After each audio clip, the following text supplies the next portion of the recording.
Well, we got a short tropical update as of 1 p.m. PST. It's still 110 knots. Still moving west northwestward. Should be turning northwestward and moving. It's actually the balls have shifted a little bit westward since yesterday. It's now it's all the way to 73. I mean, look at that. But when I expected it to get any further to the west and maybe 74 before turning away from land. Here's the GFS. And we can show you our storm. It still hasn't become any better organized. I mean, what a mess. It may become a.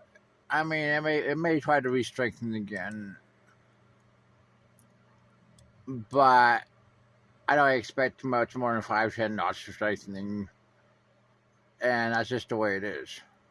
Here's our visible. Well, that's your short tropical update for this afternoon.